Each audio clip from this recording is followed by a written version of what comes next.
और भाई लोगों, आप कहाँ जा रहे हो? भैया, हम सभी लोग काम की तलाश में शहर जा रहे हैं। भैया हो, मैं भी शहर जा रहा हूँ काम के लिए। मेरा नाम मोदी जी है। आप भी अपना अपना नाम बता दो। मेरा नाम राहुल है। मेरा नाम अखिलेश है। मेरा नाम योगी जी है।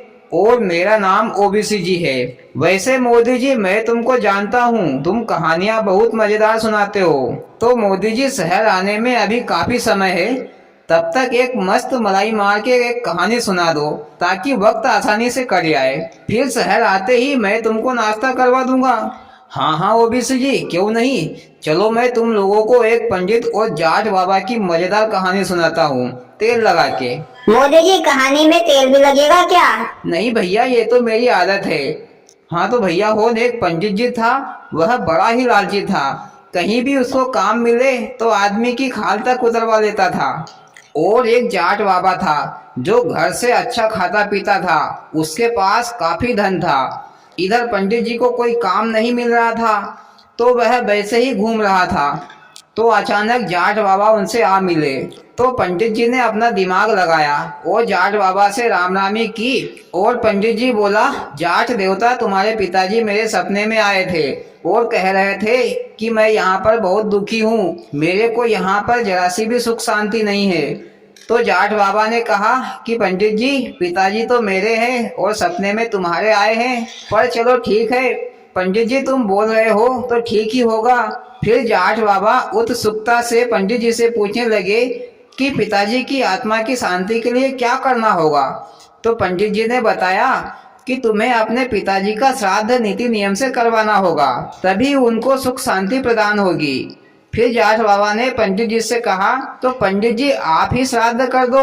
तो पंडित जी राजी हो गया। पंडित जी ने जाट बाबा से श्राद्ध की सामग्री लेने को कहा, जिसमें सोना चांदी, बर्तन भांडे और खाने पीने के नए नए पकवान।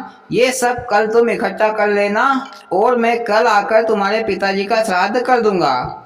इधर जाट बाबा ने घर जाकर सारी सामग्री एकत्रित कर ली और जाटनी से बोलकर तरह तरह के पकवान तैयार करवा लिए।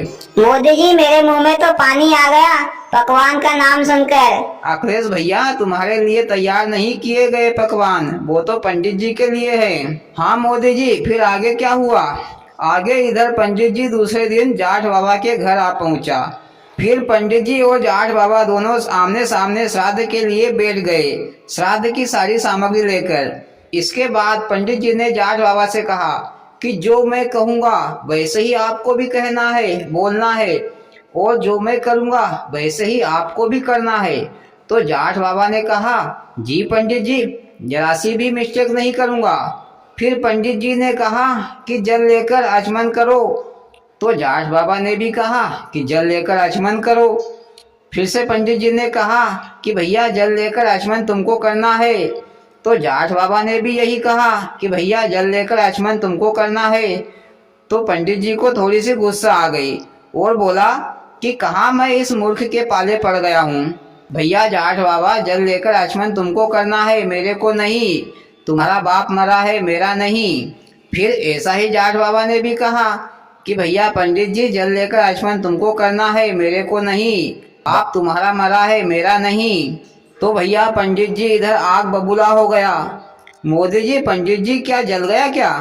अरे भैया, आग बबूला का मतलब होता है क्रोधित हो गया, और मुक्का अच्छी जोर से कसकर जाट बाबा की कनपटी में दे मारा। तो जाट बाबा बेहोश हो गया। अब तो मोदी जी दो श्राद्ध करना होगा पंडित जी को। पंडित जी की तो लोटरी निकल पड़ी। अरे भैया योगी जी, कहाँ से लोटरी निकल पड़ी? अभी जाट बाबा मरा नहीं है, वो तो 1 मिनट के लिए बेहोश हुआ है। फिर 1 मिनट बाद जाट बाबा उठा और वैसे ही जोर से पूरी ताकत के साथ पंडित जी की कनपटी में एक घुसा दे मारा। तो पंडित जी 2 मिनट के लिए बेहोश हो गए। फिर 2 मिनट बाद पंडित जी उठा, तो फिर दोनों गुस्से में लाल पीले हो रहे थे। मोदी जी, अब तो दोनों में लात और ठूसे से श्राद्ध होता होगा। दोनों ने एक दूसरे के कपड़े फाड़ फूड़ दिए होंगे और हाथ और पैर भी तुड़वा लिए होंगे। हाँ अखिलेश भैया, ऐसा ही हुआ। इसके बाद पंडित जी वहां से अपने हाथ पैर तुड़वा कर अपने घर भाग आया। मोदी जी, हाथ पैर टूटने के बाद पंडित जी कैसे भागा होगा? अरे भैया, हाथ पैर पूरी तरह से टूटे नहीं थे, हाथ पैर में चोट लगी थी सिर्फ। इधर पंडिताइन पंडित जी की राह देख रही थी कि पंडित जी तो आज श्राद्ध करने गए हैं तो खाने पीने के लिए नए नए पकवान लेकर आएंगे, पर पंडित जी तो फटे टूटे कपड़े में करांचते करांचते घर आए और पंडिताइन को पूरी बात बताई तो पंडिताइन भी गुस्से में लाल हो गई।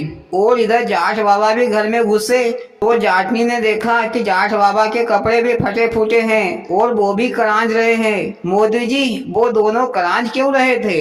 योगी जी, उन दोनों ने मिलकर दूध और मावे की मिठाइयाँ खाई थी। योगी जी, क्या बात कर रहे हो? अरे किसी को लात और ठूसे पड़े तो वो करांचेगा ही ना, नाचेगा तो नहीं। हाँ मोदी जी, आगे क्या हुआ? आगे इधर फिर जाटनी ने जाट से पूछा कि श्राद्ध ठीक ठाक तरीके से किया कि नहीं, कोई कसर तो नहीं छोड़ी? तो जाट ने कहा, कसर तो मैंने कोई नहीं छोड़ी, जैसा पंडित जी ने कहा उससे सवाया ही मैंने किया हूँ।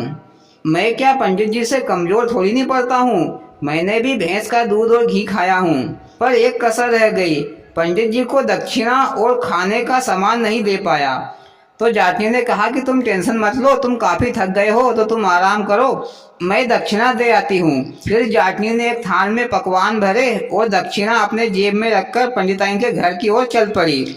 इधर पंडित जी और पंडिताइन दोनों दरवाजे पे ही खड़े थे, गुस्से में लाल पीले।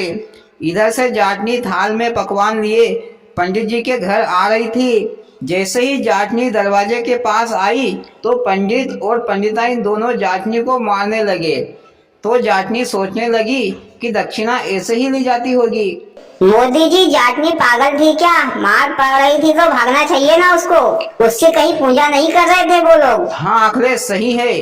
फिर जाटनी को ज्यादा मार पड़ने लगी तो जाटनी ने पकवान से भरा थाल रोड पर ही फेंक दिया और वहां से भाग गई और सोचती रही कि दक्षिणा देना तो बड़ा मुश्किल काम है। इधर पंडित और पंडिताइन दोनों रोड पर पड़े पकवान को देख रहे थे। उन दोनों के मुंह में पानी आ रहा था और गली के कुत्ते मस्त होकर पकवान खा रहे थे। और भैया, कहानी खत्म। वाह मोदी जी, बड़ी मजेदार कहानी सुनाई, मजा आ गया। और भाइयों, आपको कैसी लगी मोदी जी की कहानी? अच्छी लगी हो तो प्लीज वीडियो को लाइक और चैनल को सब्सक्राइब करें। भोलेनाथ सबके साथ।